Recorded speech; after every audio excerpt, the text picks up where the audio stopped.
A tourist trap is a business or group of businesses that aim to gain money from people visiting a specific area.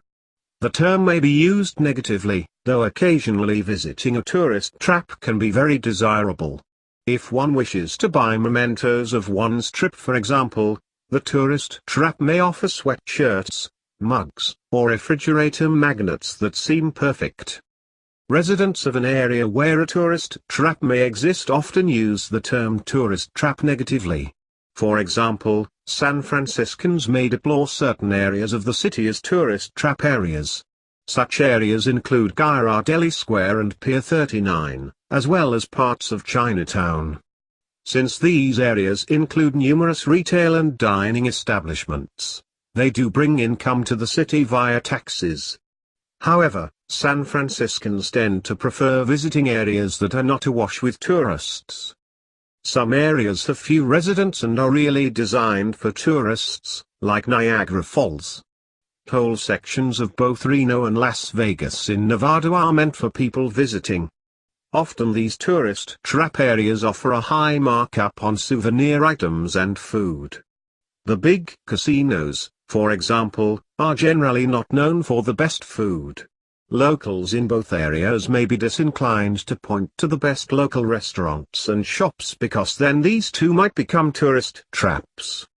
Other tourist trap candidates are amusement parks, monuments, museums, and historical sites.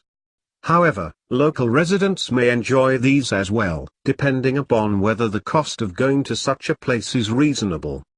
Many savvy tourists enjoy an authentic experience of the places they visit, so they tend to avoid overtly tourist trap environments.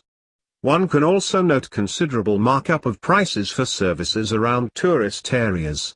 For example, near the large hotels and docks in Puerto Vallarta, Mexico, it costs about $20 USD to take a taxi to the middle of town. However, if one walks about 3 to 4 blocks away from such an area, the cost of a ride is usually halved.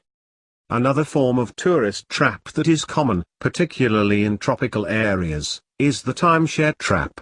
One will see booths lined up and down the main streets of towns that offer Jeep rentals, or special outings for a minimal price. In order to actually rent a car, or attend an outing, one may lose hours of their vacation listening to a pitch about available timeshares. One can avoid this by arranging outings or rentals of cars prior to visiting an area. To avoid the retail and dining tourist traps, it is advisable to get a good guidebook of an area or read blogs written by locals to determine places to visit. Several food and travel TV shows are also devoted to finding good value places to eat, to stay, or to finding unique activities. In this way, one may visit a place and not pay the high markups and low-quality goods generally accorded to tourists.